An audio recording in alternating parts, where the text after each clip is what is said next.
지난 6월 초에 제가 미얀마를 방문했습니다. 우리와 협력하고 계시는 이은상 미얀마 선교사님의 세계로 선교 대학을 방문해서 교제하고 또 대학과 사역지를 돌아보고 오는 일정이었는데요. 비행기를 3번 타고 26시간을 날아간 끝에 양곤에 도착해서 이렇게 예쁜 멋진 신학교 건물을 마주했습니다. 사진에는 안 나옵니다만 이 주변 지역이 다 판자로 된 미국의 기준으로는 빈민가인데요. 이 건물이 랜드마크처럼 마을 한가운데 우뚝 서서 참 아름답고 예쁜 신학교 건물이었습니다. 지금 보시는 저 건물 안으로 들어가면 1층에는 다용도실과 게스트 룸이 여러 있습니다. 이렇게 예쁘게 다용도실이 있고요. 2층에는 이건 유아원을 운영하는 공간입니다. 역시 1층에 있고 2층에는 메인 채플이 있어서 이렇게 예배와 교육이 가능하고 3층은 옥상입니다만 저렇게 지붕을 만들어둬서 아주 다양한 용도로 유용하게 쓸 수 있게 만들어 두었습니다. 선교사님이 지난 3월에 헌당 예배를 드리면서 제가 꼭 좀 방문해 줬으면 하고 요청하셨는데 그 당시는 도저히 일정이 여의치 않아서 차일피일 미루다가 6월에나 겨우 방문할 수 있었습니다. 왜 3월에 헌당 예배 때 굳이 오라고 그렇게 요청을 하셨는가? 우리 교회가 하나님의 은혜로 이 건물을 짓는데 작게나마 또 기여할 수 있었기 때문입니다. 선교사님의 그 스토리는 지난 봄 부흥회 때 여러분 다 들으셔서 기억하시리라 생각합니다만 가물가물하실 테니 간단히 이 건물과 관련해 설명을 드려보면 1989년에 캘리포니아에서 교수로 생활하시던 내외분이 모두 함께 소명을 받으셔서 생활을 접고 신학을 공부하셔서 목회를 시작하셨습니다. 그렇게 네 분이 함께 섬기시다가 또 선교사로의 부름을 확인하고는 목회를 접고 오지 선교를 부부가 함께 시작하셔서 여러 지역을 섬기셨는데 미얀마 오지를 섬기시던 중에 부군께서 혈액암을 투병을 시작하시고 결국은 먼저 별세하셨습니다. 부군이 떠나신 후에 이은상 선교사님은 홀로 미얀마에 들어가셔서 함께 하시던 그 신학교 사역을 계속 해 오신 것이죠. 신학교 사역을 이곳저곳 새를 들어서 이 장소 저 장소 빌려가면서 하시다가 2019년에 이르러서는 한국의 한 기도 모임의 후원을 받아서 드디어 건물 건축이 시작되었습니다. 큰 뜻을 품고 정말 기도하시는 분들이 힘 모아서 후원해 주시고 또 그 중에 한 분은 한국의 유명한 건축가이셔서 직접 저 건물의 디자인을 다 해주시고 그분의 도움을 받아서 시공사를 골라서 공사를 시작했는데 하자마자 2020년에 팬데믹이 터지면서 시공사가 그만 부도를 내고 잠적을 해버린 것입니다. 공사도 중단되었을 뿐 아니라 건네준 돈도 전부 다 한 푼도 돌려받지 못한 채 잃어버리고 우여곡절 끝에 그 시공사 사장 연락을 해서 찾았는데 형편이 돌려달라고 할 만한 형편도 아니고 돌려받을 수도 없고 아무튼 이래저래한 상황에서 그냥 그 돈을 포기하고 그냥 망연자실해 있는 상황에서 작년에 우리 교회 부흥회를 섬기러 오신 겁니다. 부흥회 후에 우리 당회원들이 마음이 하나로 모였습니다. 우리 교회도 좀 작은 기여를 해보자 그런 뜻이 모여서 작년이 50주년이었기 때문에 저희가 책정해둔 50주년 기념사역 펀드에서 일부를 이 신학교 건축에 지원을 한 것이죠. 그 돈을 시드머니로 해서 공사가 재개되었습니다. 그 후에 다른 곳에서도 후원이 더 들어와서 지금 보신 이 예쁜 건물을 완공했던 것입니다. 그래서 뉴제 장로교회에 참 고맙다고 꼭 좀 인사를 전해달라고 하셨고, 그래서 헌당 예배 때도 좀 와주기를 이제 요청하셨는데, 부득이 6월이지만 좀 늦었지만 방문하고 왔습니다. 그리고 이번에 간 김에 그간 또 교우들께서 부흥회 후에 헌금하신 게 좀 또 조금 모여서 그것도 전달해 드리고 올 수 있었는데요. 15년이 넘는 사역을 하시면서 선교사님의 설명을 쭉 들어보니 적지 않은 후원이 들어왔었다고 합니다. 그런데도 최근까지 건물도 없이 지냈고, 또 15년 사역을 하시는데 선교사님이 차가 없이 지내시는 거예요. 어떻게 사역하시는가 봤더니 택시도 타고, 또 제자들이 모는 그 스쿠터, 현지인들이 참 주된 교통수단이 스쿠터니까 그거 뒷자리에도 같이 타고 그러면서 사역을 하셨더라고요. 그리고 숙소는 한인이 운영하는 허름한 모텔의 방 하나를 장기 임대를 해서 거기서 지내시는데 보니까 조그만 모텔 방에 침대 하나, 화장실 하나, 한쪽에 조그만 냉장고 하나, 이게 이제 당신 사는 생활의 전부이신 거예요.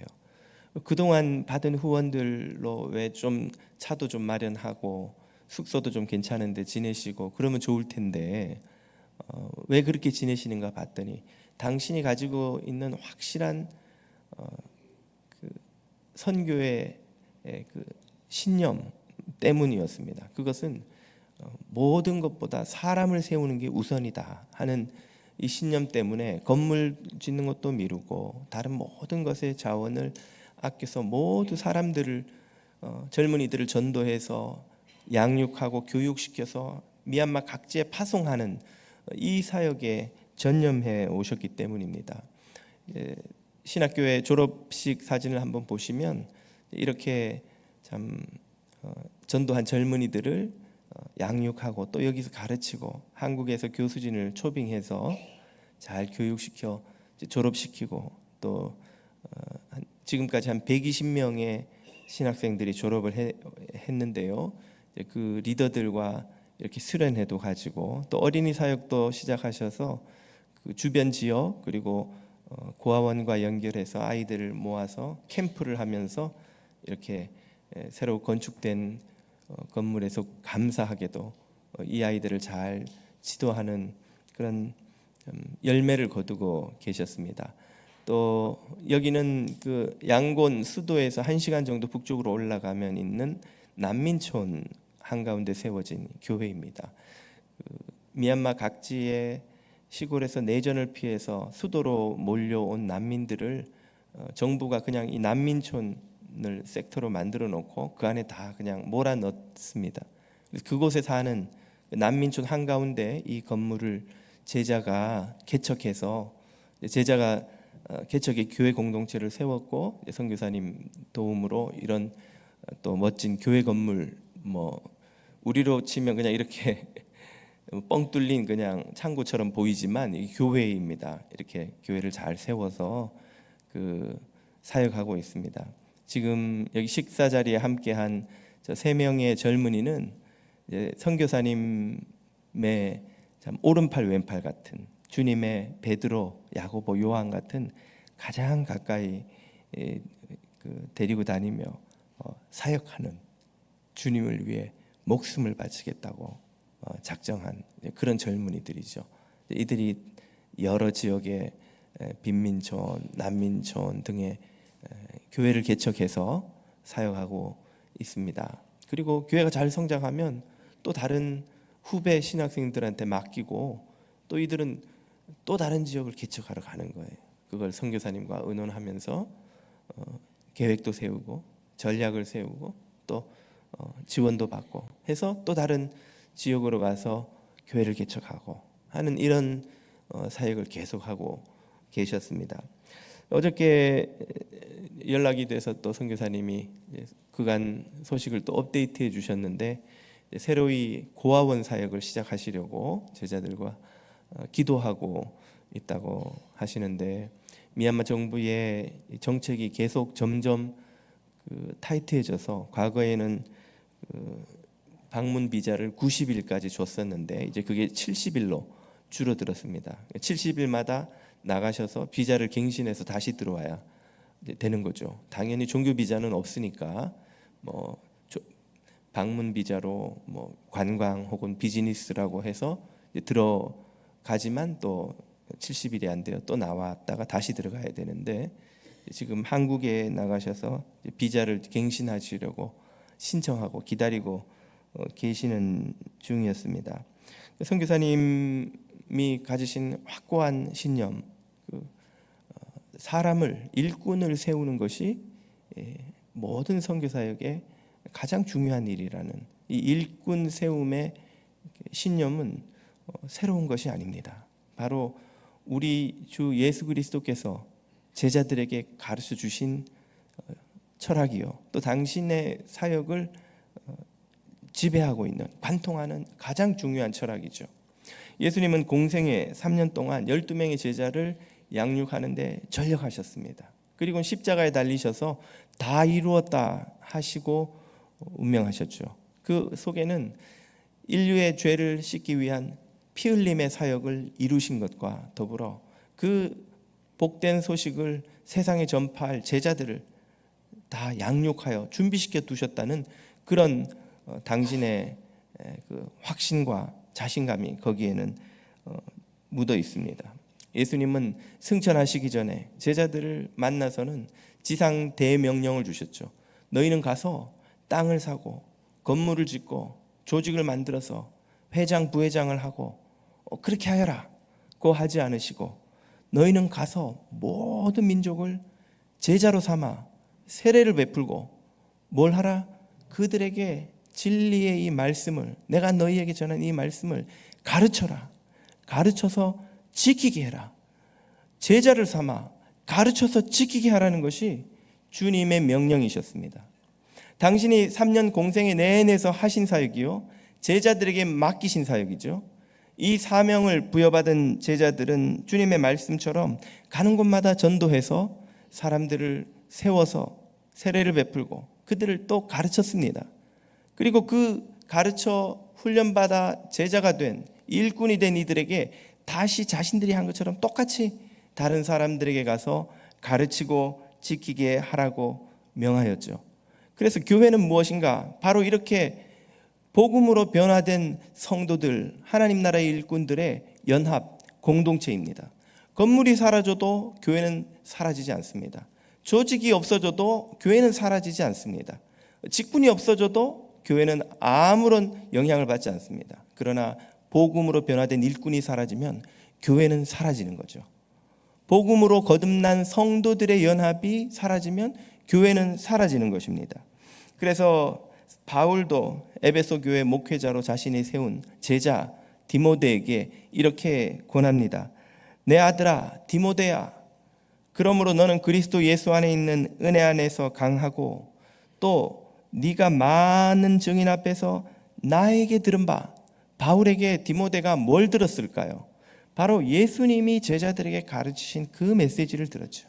예수님의 말씀을 들었고 예수님이 행하신 구원의 역사, 복음을 들었고 그 복음으로 살아가는 성도의 삶에 대한 모든 가르침을 내가 너 디모데에게 전해 주었으니 너도 그것을 충성된 사람에게 가르쳐 부탁해라. 그러면 그들이 또 다른 사람들을 가르칠 수 있으리라. 이렇게 끊임없이 제자가 또 다른 제자를 삼아 가르쳐 그들이 또 다른 제자에게 복음을 가르치고 전하는 이 연쇄작용, 이 사역이 교회의 핵심 전략이요 선교의 핵심 가치입니다. 이것은 오늘 이 미주에 자리 잡고 있는 우리 한인교회에게 있어서 더더욱 절실한 가치이자 전략이라 할 수 있습니다. 우리 교회를 포함해서 미주에 있는 한인교회들이 이 라틴 아메리카 또 남아메리카 지역 선교에 아무래도 주력하게 됩니다. 지리적으로 가깝기 때문이죠. 그런데 그 지역을 잘 살펴보면 우리가 과연 이 지역에 선교사를 보내는 게 맞는가 하는 생각이 들 수밖에 없습니다. 미국에서 기독교 인구를 최대한 요즘 많이 잡아봐야 한 40% 잡습니다. 그것도 모두 교회 출석하는 40%가 아니죠. 정기적인 출석으로 치면 더 줄어든다고 봅니다. 한국이 한때 25%로 잡았던 적이 있지만 지금은 한 20%밖에 잡지 않습니다. 그에 비해서 이 라틴 아메리카, 남아메리카의 기독교 인구가 얼마나 될까요? 예, 나라마다 조금씩 다릅니다만 평균 80%입니다.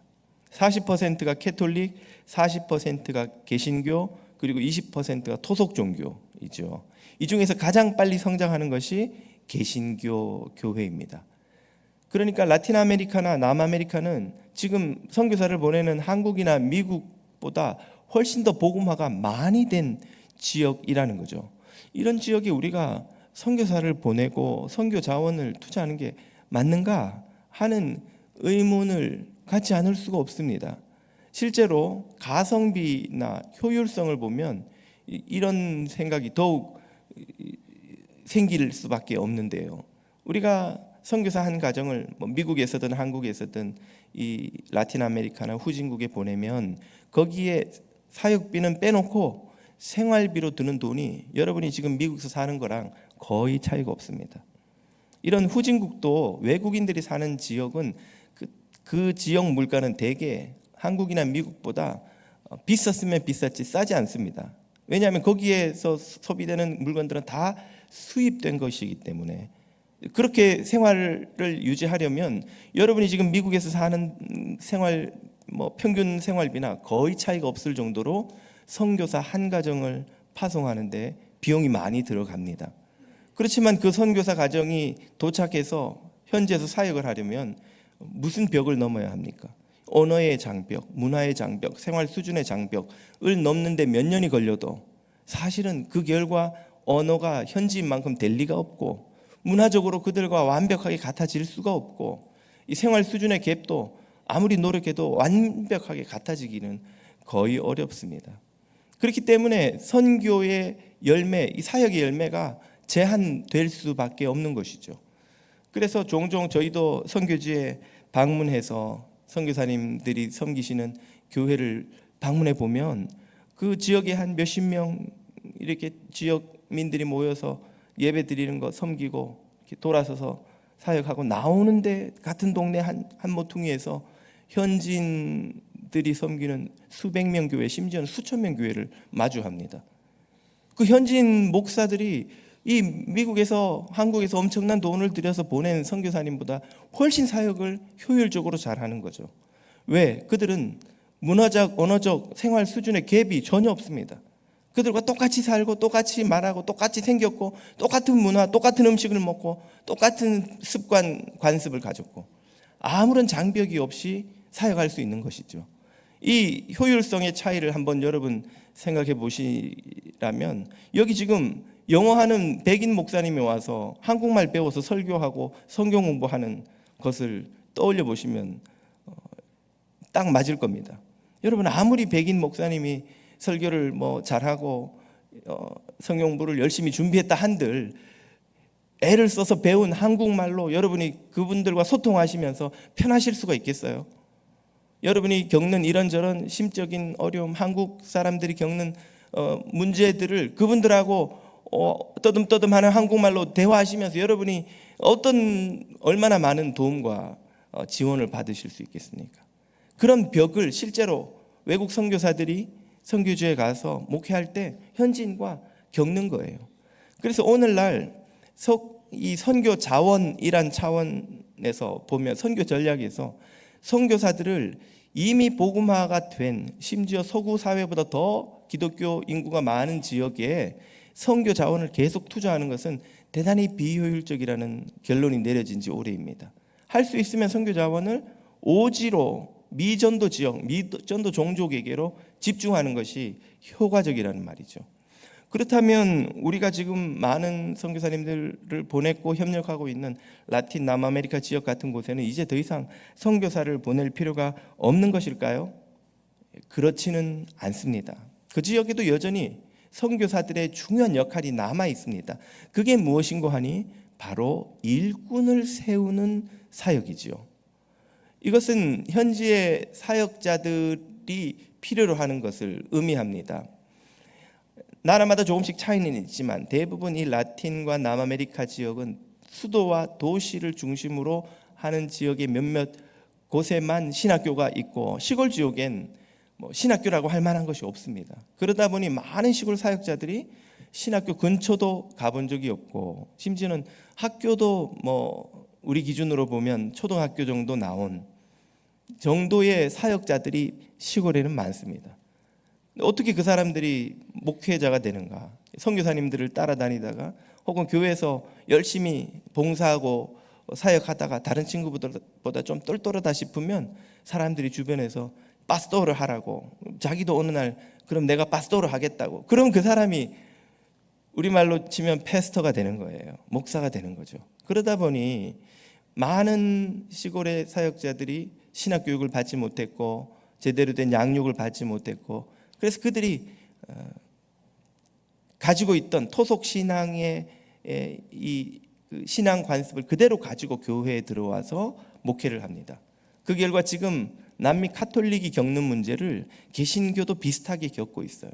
그것은 목회가 신비주의적이거나 기복주의적이거나 토속 신앙과 섞여서 십자가를 달고 기독교란 이름을 붙여놨지만 정말은 사실은 토속 신앙의 영향을 대단히 많이 받은 그런 방식의 교회, 목회가 형성되고 있는 것이죠.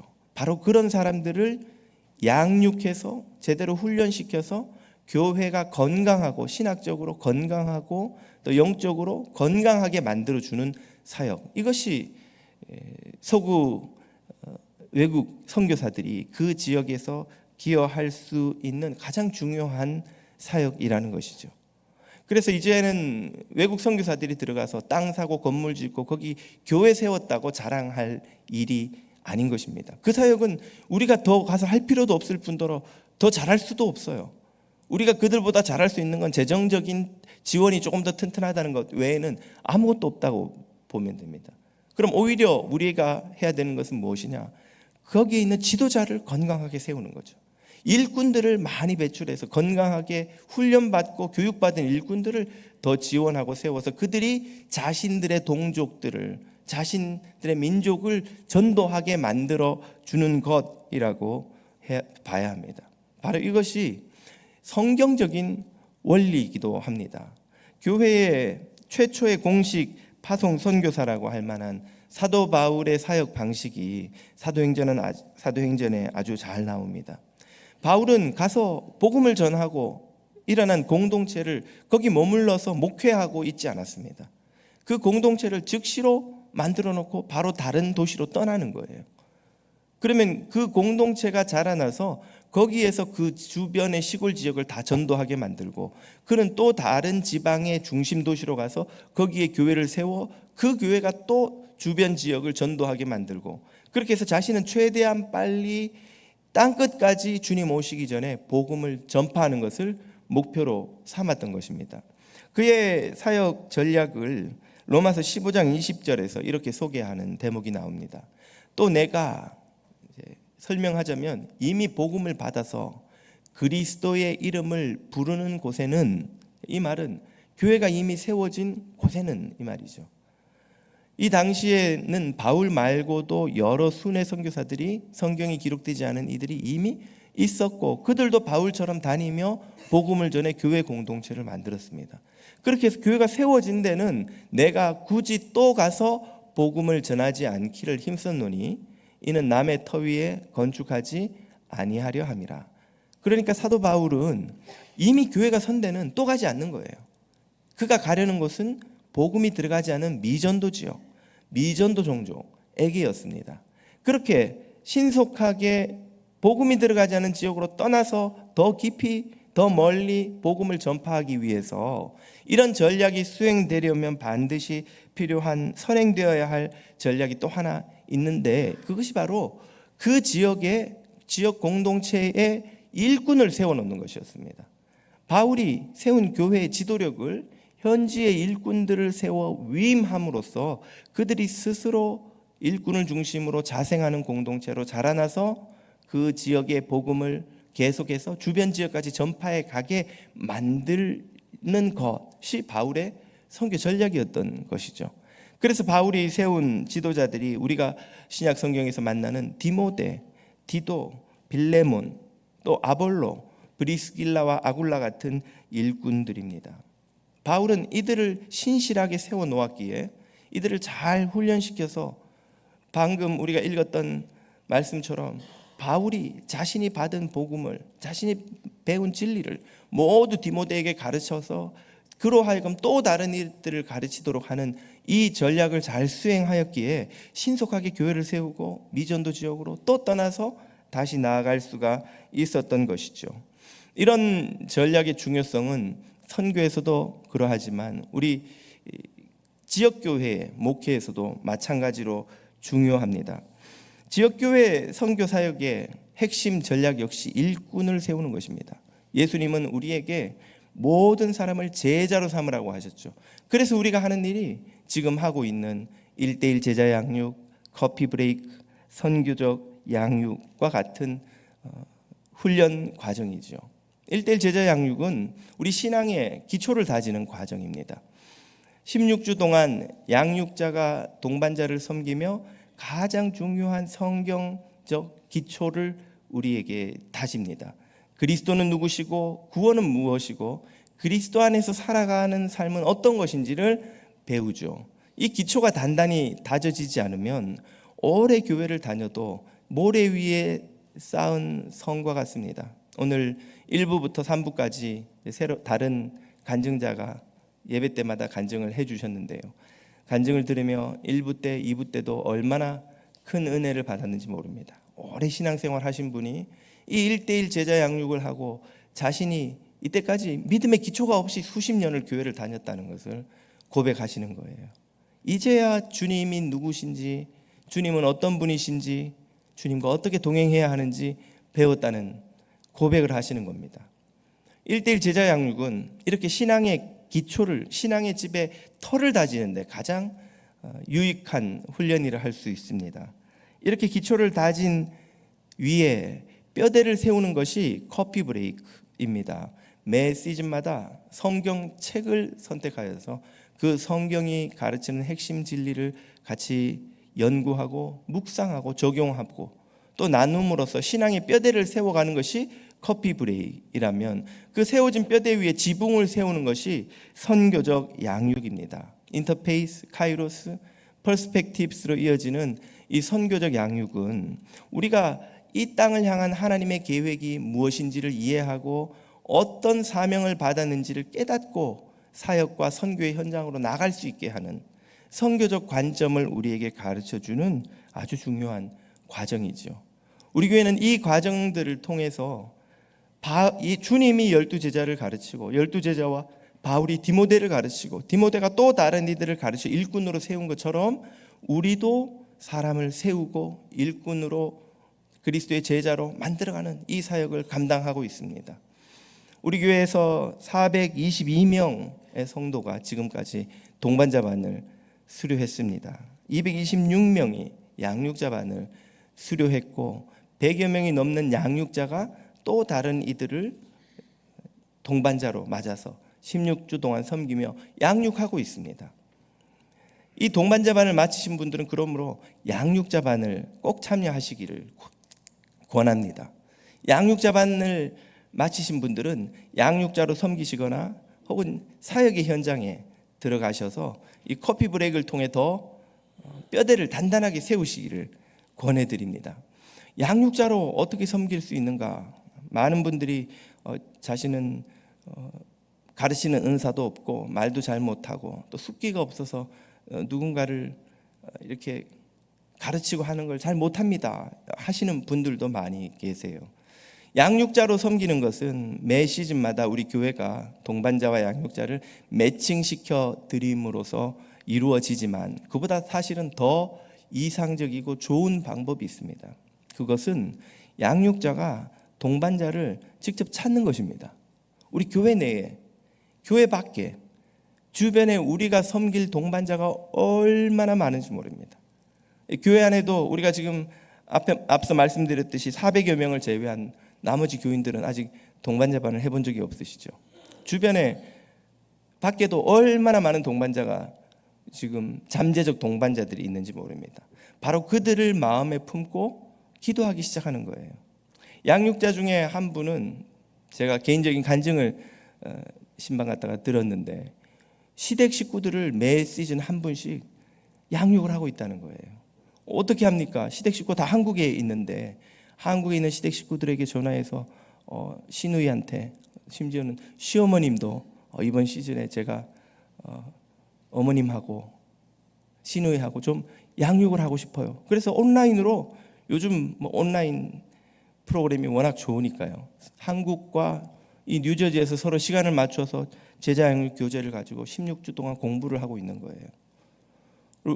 어렵지 않으셨어요? 참 어떻게 시작하셨습니까? 이 귀한 진리를 가장 가까운 사랑하는 가족 친지들에게 내가 전하지 않으면 누구한테 전합니까? 이거를 어떻게 나만 알고 전하지 않을 수 있습니까? 하고 고백하시는 거예요.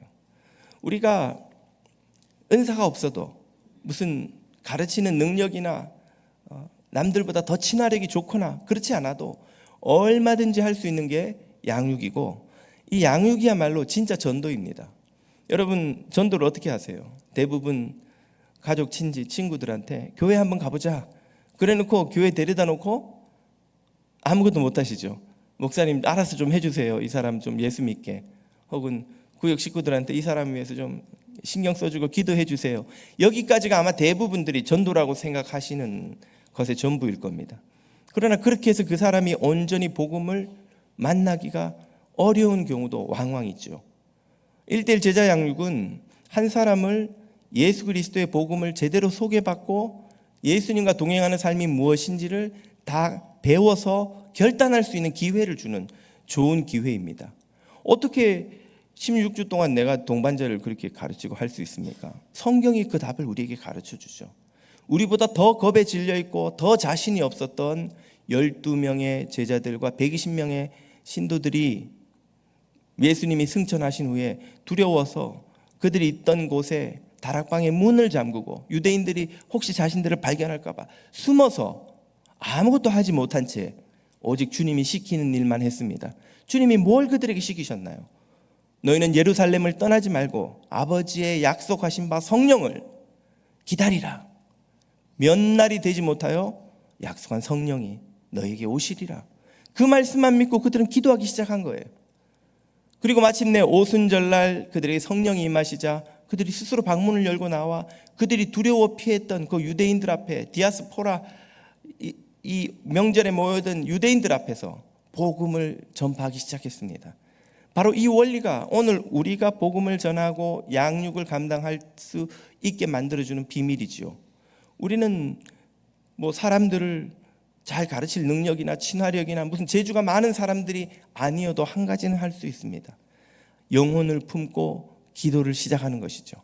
주님, 누구를 섬기면 좋겠습니까? 어떤 사람이 복음이 필요합니까? 주님이 예비하신 이가 누구입니까? 하고 기도를 시작하면 성령께서 우리의 마음에 누구를 위해 기도해야 할지 가르쳐 주십니다.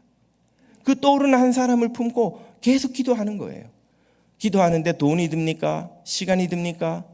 시간은 들죠. 시간은 들지만 다른 건 아무것도 들지 않습니다. 우리의 마음만 들이면 되는 거예요. 그 사람을 위해서 계속 기도하면 주님께서 도전 주시는 때가 있습니다.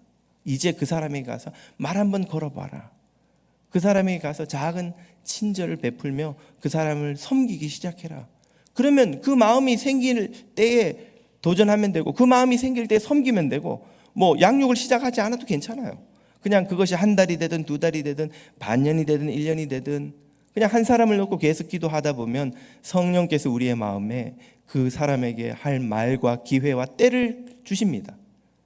그럼 우리가 그에게 다가가서 도전해 보는 거죠. 야, 누구야? 누구님, 나랑 16주 동안만 커피 마시면서 좀 만나십시다. 왜? 뭐하게? 내가 우리 교회에서 배운 양육 프로그램이 있는데 당신한테 16주 동안만 내가 좀 가르치고 싶어요. 나한테 16주에 일주일에 1시간씩만 내주면 내가 커피 사드릴게요. 16주 동안 커피 사는 일 누구나 할 수 있잖아요. 그 사람을 위해 시간을 내는 일, 우리가 평생에 한 사람을 위해 16주 동안 1시간씩 내는 일, 시간 내는 것이 뭐가 그리 대수입니까? 우리가 별 의미 없는 곳에 버리는 시간은 또 얼마나 많습니까? 우리가 불가능한 일이 아닙니다. 못할 일이 아닙니다.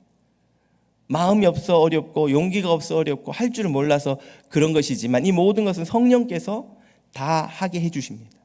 기도를 시작하면 성령이 눈을 열어주시고 성령이 귀를 열어주시고 마음을 열어주셔서 성도들을 볼 수 있게 해주시고 영혼의 가치를 볼 수 있게 해주시죠. 아무 의미 없이 지나가던 나하고 상관이 없던 그냥 알고만 지내던 한 사람이 얼마나 소중한 존재인지, 하나님이 이 영혼을 위해서 어떤 대가를 치르셨는지, 어떻게 아들을 십자가에 못 박아 피 흘리게 하셔서 이 영혼을 구원하기를 원하셨는지 보게 해주시는 기적이 기도하는 이들에게 일어납니다. 그 일이 시작되면 그 다음은 그냥 성령께 맡기면 되는 거예요. 성령님이 말하라 하시면 말하고, 성령님이 기도하라 하시면 기도하고, 성령님이 섬기라 하시면 섬기고, 그렇게 성령님을 쫓아가다 보면 양육할 수 있는 기회를 얻는 그런 사람을 반드시 만날 수 있습니다. 여러분, 성령님이 2000년 전에 오순절에 이루신 이 일이 2000년 교회 역사를 통해 교회와 선교를 이끌어왔고 일어나왔고 지금도 일어나고 있고 여러분의 삶에도 일어날 줄 믿으시기를 축복합니다. 하나님께서 쓰시고자 하면, 하나님에게 쓰임받고자 하는 사람들의 기도를 통해서 반드시 이런 구원을 일으키십니다. 우리가 인생에 몇 명이나 전도하며 주님 앞에 가서 고백할 수 있습니까? 주님 앞에 가서 너는 몇 사람이나 영혼을 위해 기도하고 너는 몇 사람이나 전도하며 얼마나 하나님 나라를 위해 생명의 추수를 거두었느냐고 물으신다면 아마 여러분 지금 대답 한번 마음속으로 해보십시오. 지금까지 몇 명의 영혼을 거두셨는지요? 몇 명의 영혼에게 사랑과 복음을 전하셨는지요? 지금도 늦지 않았습니다. 많은 이번 1:1 제자 양육 수료자들께서 수십 년씩 신앙생활을 해오셨지만 이제야 하나님의 사랑을 깨닫고 이제야 하나님의 구원을 경험하였고 이제야 그 복음을 전하게 되었다는 고백을 많은 분들이 하시고 1:1 양육에 동참하고 있습니다. 사랑하는 교우 여러분, 우리 중 아무에게도 늦은 때가 없습니다. 바로 지금이 주님이 부르시는 그때입니다. 너희는 가서 모든 족속으로 제자를 삼아 아버지와 아들과 성령의 이름으로 세례를 베풀고 내가 너희에게 분부한 모든 것을 가르쳐 지키게 하라. 볼지어다 내가 세상 끝날까지 너희와 항상 함께 있으리라. 주님의 이 약속이 오늘 저와 여러분과 함께 하고 계십니다. 주님이 다시 오실 때까지 이 복음 전하기를 쉬지 않는 성도들에게 주님이 함께 하십니다. 그 귀한 사역에 동참하시기를 권합니다. 주님의 부르심에 응답하는 뉴저지 장로교회 모든 성도들이 되시기를 주님 이름으로 축복합니다. 기도드리겠습니다.